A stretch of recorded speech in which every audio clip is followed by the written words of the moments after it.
Hello, Internet. Okay, we are going to talk about layout today. So we're laying out in Adobe Illustrator, and then we're printing in InDesign. So in Adobe Illustrator, I'm going to make a new file and a letter size document here. And um, if it's on pixels or points, you can change the units to inches to make sure that it's 8.5 by 11. If letter doesn't show up there for you, you can go to print and then find the word letter there. And then the number of artboards is automatically set to 1, but you can put any number of artboards in there. So these should be in the portrait orientation, I mean, and then we can do 12 artboards because what is 12? Yes, you guys are so smart. Yeah, and we need a multiple of 4 pages for the booklet to work. So we can hit create, and it automatically is born with all of these artboards in it. You can also make artboards with the artboard tool. So you could just add artboards as well. And if your computer is one that really can't do more than 1 page at a time, like there's nothing wrong with laying out all your pages in single documents and then combining them after. But for ease, I'm going to do them all on the same page. And it's nice to see, and this computer can handle it. So with the artboard tool, I can make new artboards by clicking on the plus up there, and it will make a new artboard, or I can move artboards. So I'm going to rearrange these. So artboard 1 is going to be my title page. Artboard 2 and 3 are my first spread of pages, and then I'm just going to arrange them all from that. There's nothing like you don't have to arrange them this way. This is just how I'm using this to like instruct how the book is put together basically, but I'd like to put it together this way because I know which pages are across from each other. And you can actually do seamless artwork that way as well. So let me get these all lined up.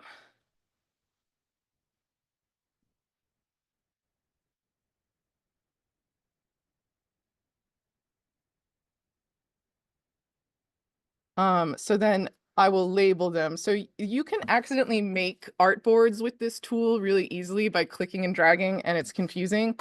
So just be sure to switch away from this tool as soon as you're done using it, or else you end up with a bunch of tiny artboards everywhere. So now I'm going to label these to make it clear. So page 1 is going to be my title page.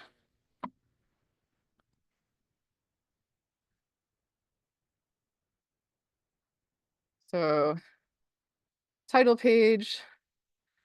This will be my or front cover, I guess. And then inside front cover.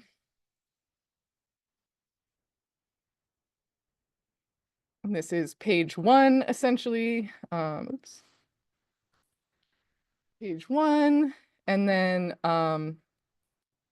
so that's our first spread. Page 2 and page 3 are our next spread. 4 and 5 here.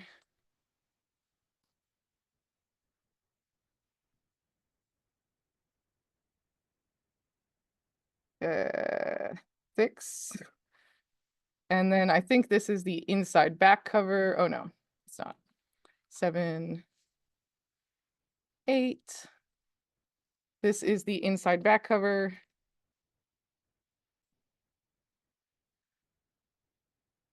And the inside front cover.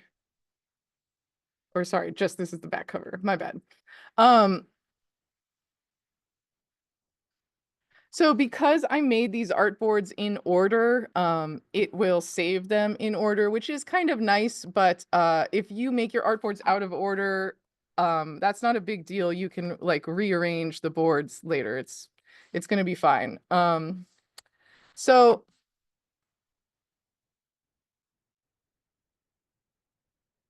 line all these up for fun. Boop. So Let's get a background. After I get it set up, I like to create a background. So I'm going to find my layers panel, which I guess is up here right now. And we are going to put our backgrounds on this layer, and then we're going to make a new layer, and we'll lock our background layer.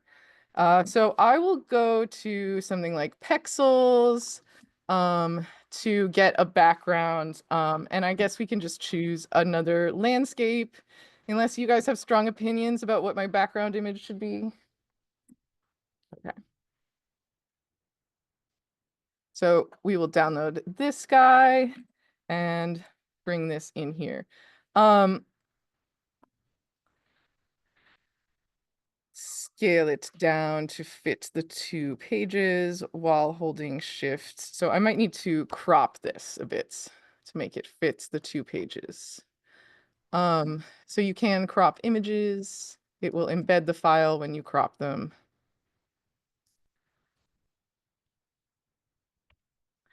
And then we can copy it to every page. This is quite dark, so I do think I will put a white rectangle on top of it, maybe.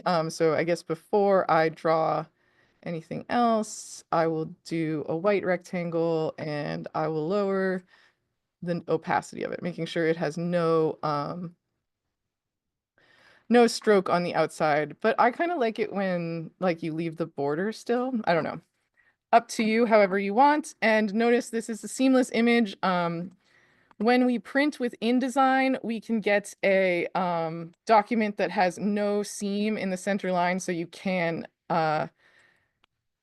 sometimes when we print, we get like white lines basically, and that doesn't matter with InDesign as much.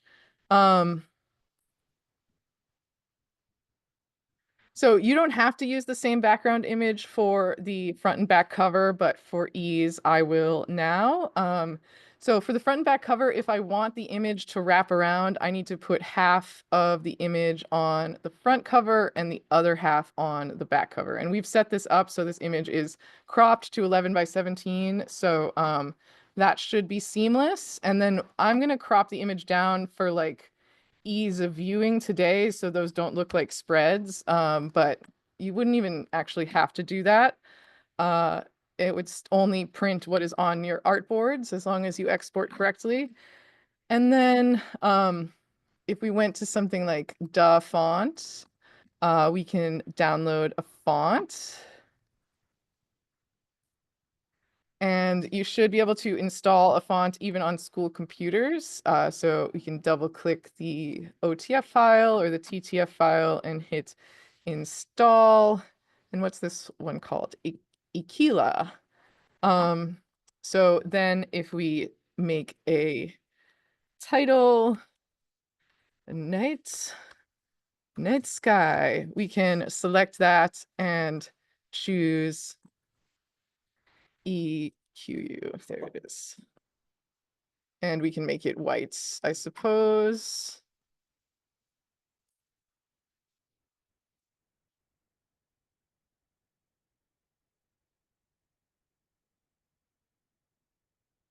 On the inside front cover, this is where we might include our mood board. So I went ahead and downloaded a mood board we made in another class. Maybe.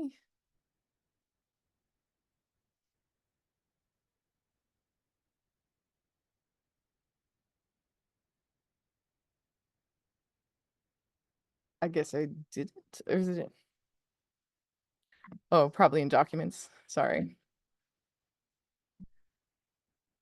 Okay, yeah, we made this Howl at the Moon one in this class, I think. And it actually kind of goes a little bit. So we can shrink that down. And unfortunately, we probably made our mood boards at 11 by 17. So you're either going to have to like crop them to fit on the page. So you could like crop off the top of this, or you'd have like borders on your page. Or we could make it maybe real small like that. I don't know. However you want to lay it out. Page one, this is going to be my swatches page, so I will come back to that momentarily and do a quick swatches. Oh wow, that CH combo. Cool. That's so fancy. Um, and then we're gonna fill the rest of it with a with some, I've kind of prepared some pages from the morning class. Um,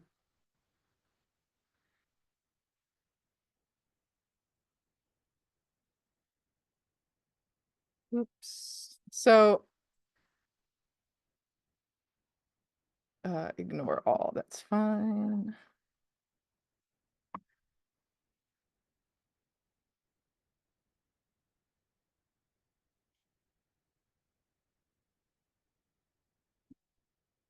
There we go. So page 4 and 5 in this case are my centerfolds. Do you guys know what does the centerfold mean? Can anyone? The middle pages, and what's special about the middle? Huh? Yes, yes. It's seamless. So it will be you won't have like a big bump of a page in here, so I can put this graphic right there and it'll be seamless across it. Unfortunately, I downloaded this graphic into Photoshop like a long time ago and it's not linked to the original file and it's going to be really crummy looking when I bring it into when I go to print it, but you could put like a seamless image there, or if you had like a nice landscape photograph that you wanted to include, you could put that all across the centerfold and it would look really nice. Um, and then I have some descriptions on there, although I don't have them for every single one because this is a quick demo, and I have swatches for most of them as well. Man, I didn't lock my background layer. That's annoying.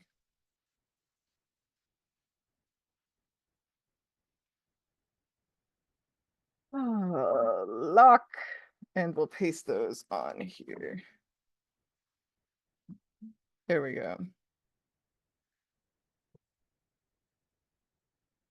So this is my quick fake logo. So you could include your logo anywhere in the project. And for the swatches page, you could start again, like there are different ways you could approach this, but one way to start is just copying all of the swatches that you have laid out for your clothes color options and bringing them onto this page and basically making them look pretty on there. That's basically like the minimum requirements. And then you could get as detailed as you want about the types of fabrics, et cetera, et cetera. So I'm not going to go too deep on this swatches page, but have I forgotten anything? Do you guys have any questions about the layout?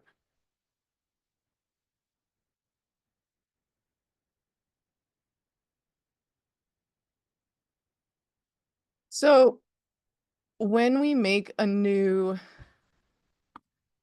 document, and I made it with 12 artboards and then I rearranged them. So the ones that are spreads are next to each other. So artboard 1 is the title page and it's on its own, but artboard 3 and 4 are going to be next to each other, artboard 5 and 6. So I'm using my artboard tool to arrange them so they're touching. Yep. And then when I put the picture over them, it just is seamless because it's um, going across the seam there at the right spot for the picture. I don't know. Does that make sense? Okay, other questions? Alrighty. Um, so saving.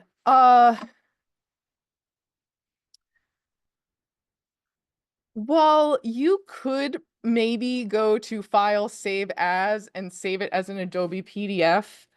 I do recommend that you save each of your artboards as a JPEG first. The problem with a PDF is that PDFs preserve layers. So your if you have like a billion vectors on there that are all in different layers, then it can get overwhelmed by that and it can mess up the order of the layers. So like a skirt could end up like behind something that's not supposed to be behind or something like that. So you want to flatten the images. So we can go to File, Export, Export As, and check off Use Artboards. That's very important. Write that down. And you can save it anywhere, and I will call it, and we'll save it as a JPEG though, actually. TIFF is probably best, but TIFFs are like big files, and so for ease today, I will do JPEG.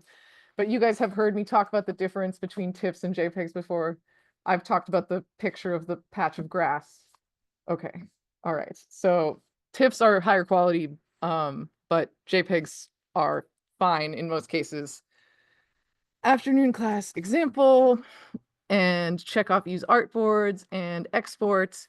And the resolution should be set to 300 pixels per inch. That's very important. Anti-aliasing is okay to leave on. The color model, you should choose CMYK. That is print color, and so that is going to make the color closer to the color on your screen. Like the color that comes out will be closer to the color on your screen if you choose print color, CMYK, I mean. And then I slide this quality slider all the way to 10. To be honest, I don't know exactly what that does, but it makes me feel good. And then I can hit OK. And I should have those in my documents folder. It's a little messy because it has the morning class stuff in there too, but here we have all 12 artboards. So artboards 1 through 12.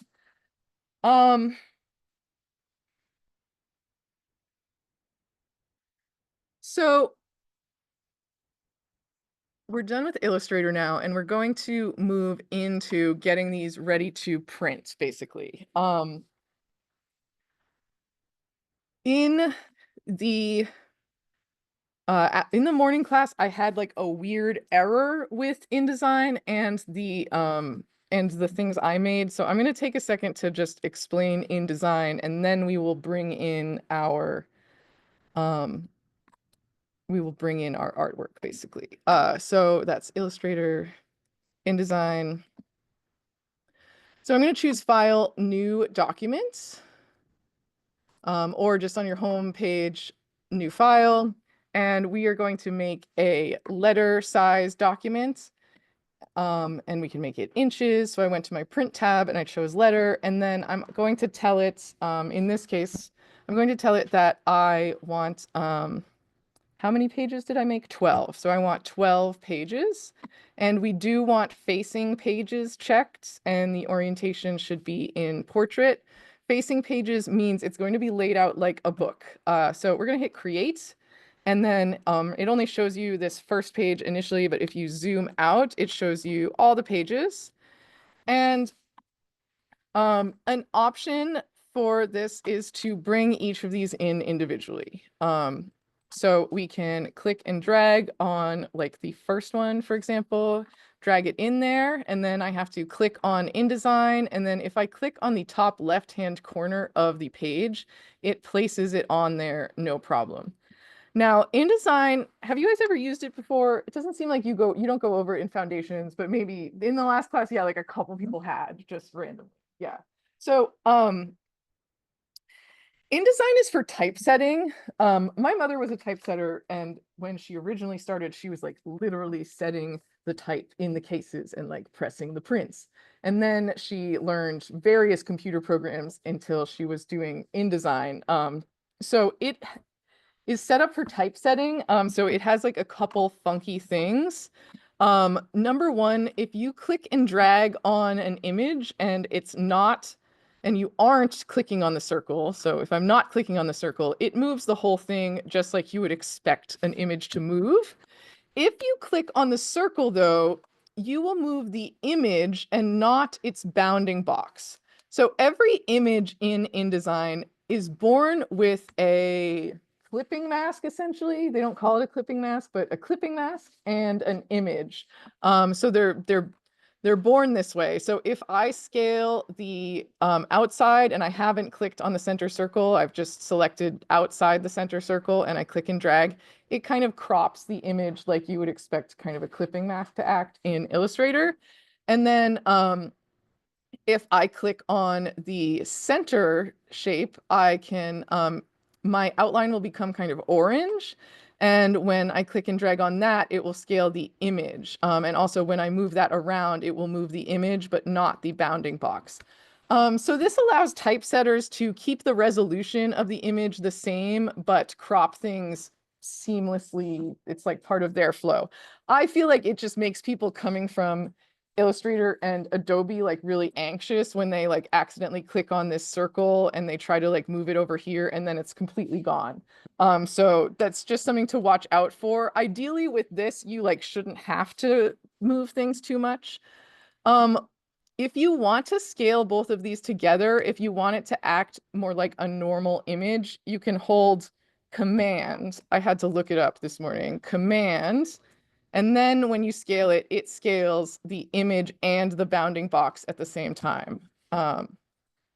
Cool. Yeah. Yes. Um, Workflow for you guys, probably easiest if you save your stuff as JPEGs on your computer and put those JPEGs on these computers, launch InDesign on there, and print from InDesign on a school computer. Unless, do you have paper cut on your computer? Yeah, so this is just for printing. So you don't, we're just gonna, after we lay this out, we're gonna go to file print, basically. There are other programs that can print booklets, but this is the only one that will get rid of that center seam. And the other ones like don't seem to be as good at it either. Any other questions right now?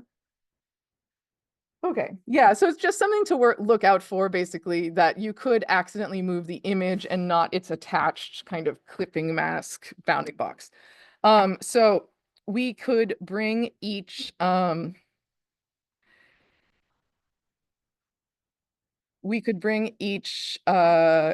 in there individually. So you click and drag them in and then click to place the image. And they will, even though they're coming in as two separate pages, they will line up across the page. And I was trying to figure out how to save you guys a little bit of time with this process because you could have really long books and I didn't want you to have to place each one individually.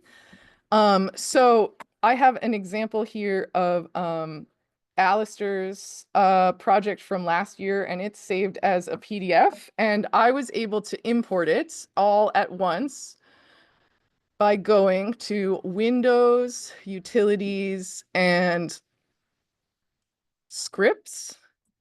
And then you expand under the word application and then samples and then JavaScript. And then you have to scroll down a bit and find the script called Place Multi-Page PDF. And then if you double click that, you can choose a multi-page PDF and choose open. And it will load them all in there. So I was attempting to do that in the morning class and got an error, but I'll walk you through the process just to show you. So if you open up Adobe Acrobat, you can go to File, Combine Files, and then load in all the afternoon class JPEGs that we made. And drag them in there. And then if you had made these out of order by accident, you could rearrange them to be the right order and then hit combine.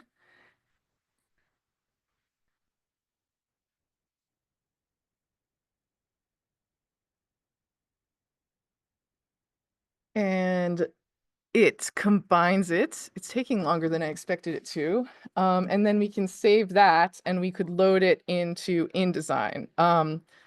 Yes, so there it is, and we can go to File, Save As now, and save it in our Documents folder, Afternoon Class Example.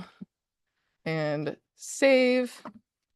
And I was really confident going in because Alistair's had worked and Yoojung's had worked. These examples that I had printed had worked. But then when I went to Window, Utilities, Scripts, and I expanded it. So under Application, Samples, JavaScript, then Place Multi-Page PDF.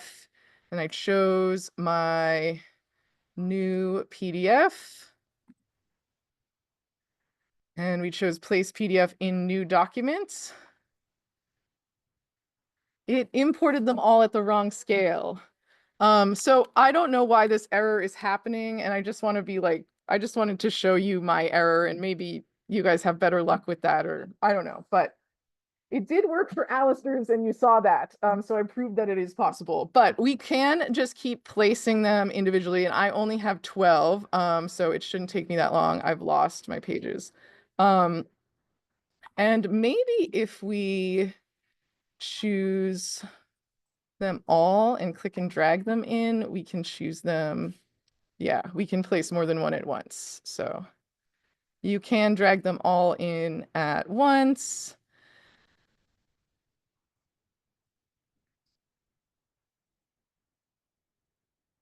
And the back page. So you can see it's laid out in spreads. Oh, and I accidentally included something else in there. Okay, so I can adjust anything, making sure I'm not clicking on the center circle, but on the outside.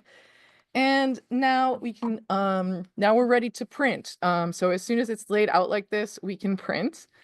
So we're going to File, Print Booklets, and I have made a handout. If we look at Moodle, I made a handout called How to Print a Booklet through InDesign at MassArt that walks you through these steps. It's also going to be in this video, but I don't know. I made the handout, and we go to File, Print Booklet, and then if we look at preview right now, it gives us a warning that it doesn't fit the current paper size. Everything on setup is correct. So we have to hit print settings, and then everything on the general tab is correct. We have to move to the setup page.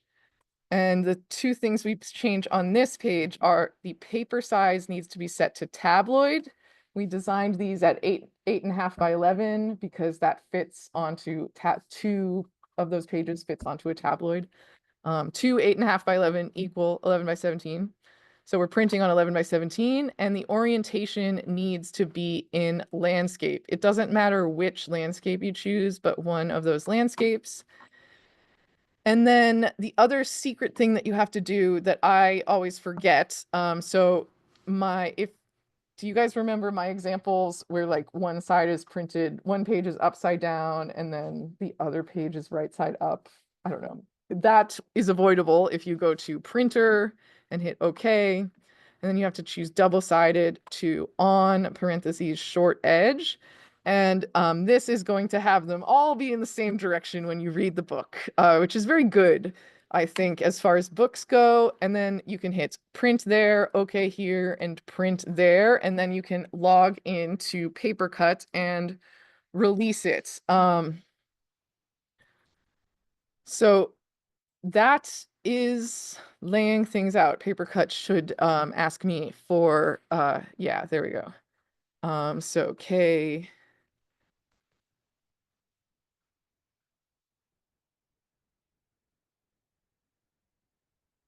And I can go release that at the printer, and then there are staplers. So you would, after you print it out, it comes out in order. So you can, you could go and cut off the white edges if you wanted to, or the white border, and then fold it in half. And there are booklet staplers down the hall, and I have one in here today that you can staple the center seam of the booklet. And I'm going to go over that in a second, but I'm going to stop recording here. Any questions?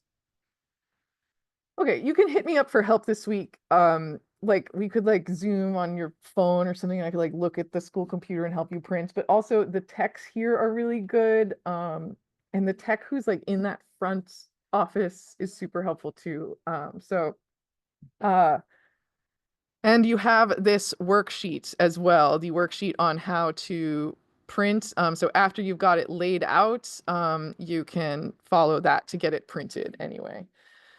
Okay, goodbye, internet.